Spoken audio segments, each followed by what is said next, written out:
Through eyes misty with nostalgia, some people refer to the late 90s as a golden age for the 3D platformer. They remember games like Super Mario 64, Banjo-Kazooie, Klonoa, genre-defining classics that more than justified the golden age moniker.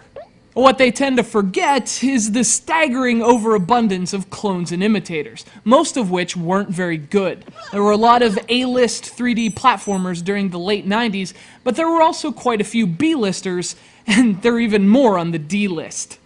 It's hard to say exactly which group this one falls into, but I think it's safe to say Conker wouldn't be caught dead with CROC.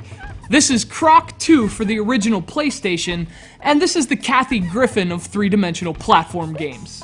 Although it was actually developed by Argonaut Software, CROC 2 might as well have been made by a cookie cutter. The game recites Professors Mario and Banjo's concepts as thoroughly as a nervous student taking an exam, but there are a few things the game does right. The problem is, CROC 2 forgets to put its name on the paper. What I mean by that is, the game doesn't really have an identity of its own. There's some character here, at least in bits and pieces, and there are definitely some positives in CROC 2's design, but you almost forget what you're playing while you're playing. The unoriginality is a bit too strong to allow the pluses to negate the minuses. But for me, the biggest problem with CROC 2, even bigger than the recycled ideas and strong sense of déjà vu, is the camera. Hands down, no question, undoubtedly, the game's camera is the primary anchor weighing down CROC 2. In what we'll charitably refer to as a questionable design choice, the camera is automatic in CROC 2. At least, it's supposed to be, meaning there's no way to manipulate your view yourself. The camera pulls behind CROC on its own to face in the direction he's facing. And if the concept doesn't sound inconvenient enough already, it takes its good old time doing so.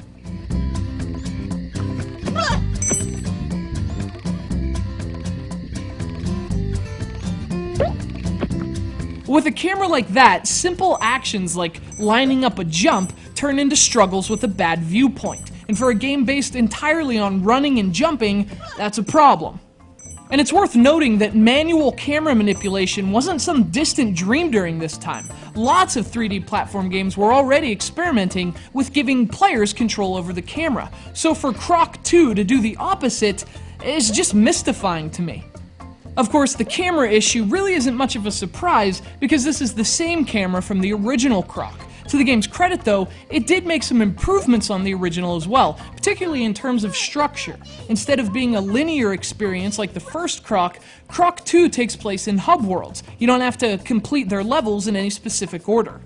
And along with its gameplay variety, that prevents CROC 2 from feeling too repetitive. Unfortunately though, it doesn't prevent CROC 2 from underwhelming. Even so, we have to send a huge thanks to Gunwild from New York. Gunwild is the tremendous and loyal Undertoad who sent us this copy of CROC 2, and I gotta tell you, this was a great game to revisit after all these years. It's a nice reminder of how much the 3D platformer has evolved since its so-called golden age, so thanks a lot, Gunwild, truly appreciate it. We also have to send thanks out to Evolution, because if there's anything to learn from the cheap deaths, the atrocious camera, and the loose controls of CROC 2, it's that we should appreciate the little things in today's platformers. Like, you know, being able to see what's in front of you.